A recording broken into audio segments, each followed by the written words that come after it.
Have you ever noticed how the smartest people are often the least certain? They ask more questions than they give answers. They say, I don't know, and actually mean it. That's not weakness, that's intellectual strength. In a world that rewards confidence, we often forget that doubt is one of the most powerful tools of intelligence we have. Today I want to talk about why uncertainty isn't a flaw in thinking. It's a feature, and how learning to doubt better can make you wiser, more creative, and honestly, a lot more human. Hi everyone, if you're new to this channel, I'm Marina, a PhD student researching environmental narratives. And on this channel I share tips on productivity, learning, and essential skills that help us thrive beyond the classroom. We live in a culture that idealizes certainty. Politicians, influencers, even academics, everyone's expected to have a take, a clear position, a confident answer. But here's the paradox. The more certain we get, the less we tend to learn. When you're convinced you're right, you stop asking questions. You stop listening, you stop noticing the small details that don't fit your story. Philosophers have known this for centuries. Socrates, the ancient master of doubt, famously said, I know that I know nothing. And that wasn't false humility, it was method. By admitting his ignorance, he created space for curiosity, dialogue, and discovery. Interpretation isn't about finding the truth, it's about engaging with many possible truths. That kind of thinking builds what psychologists call cognitive flexibility. The ability to hold multiple perspectives without collapsing into confusion or cynicism. It's like mental jazz, improvising with ideas, responding to complexities instead of resisting it. In other words, the humanities train us not just to think harder, but to live with uncertainty more gracefully. And here's something most people don't realize. Doubt fuels creativity. Every great innovation begins with someone asking, what if this assumption is wrong? Einstein doubted Newton's absolute time and space. Virginia Woolf doubted the traditional forms of storytelling. And even in everyday life, creativity really starts when you're willing to question the obvious. So rather than being paralyzed by doubt, we can learn to see it as productive uncertainty. Not the kind that leaves you stuck, but the kind that says, I don't know yet. So the small word yet turns doubt into momentum. Of course, doubt can be uncomfortable. It's easier to pretend we know than to sit with the anxiety of not knowing.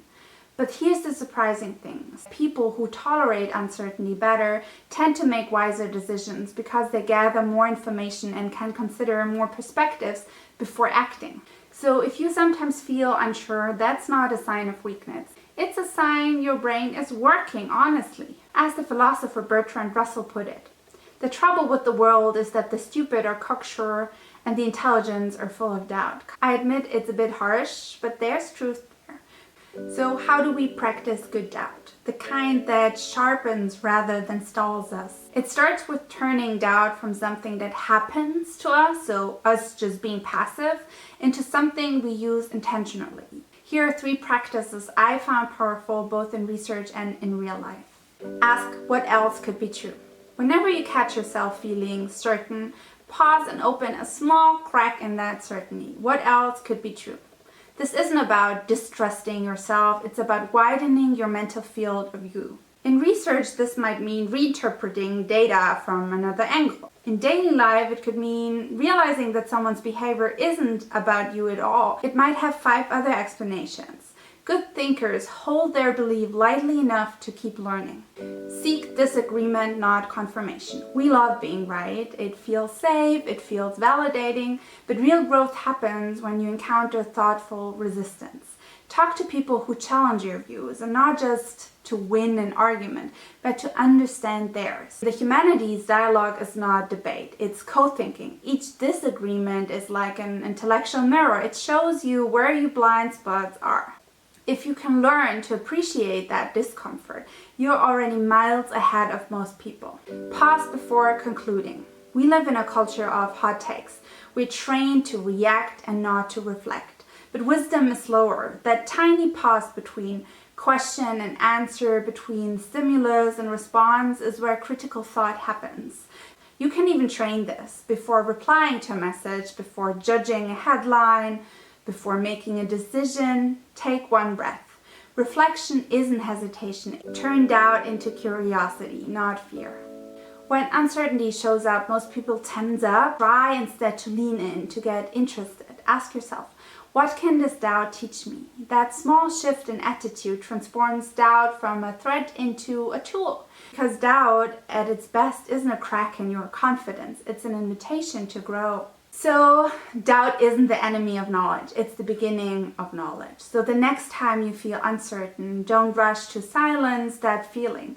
Sit with it, question it, follow it, because it's in that space of not knowing that's where real thinking begins.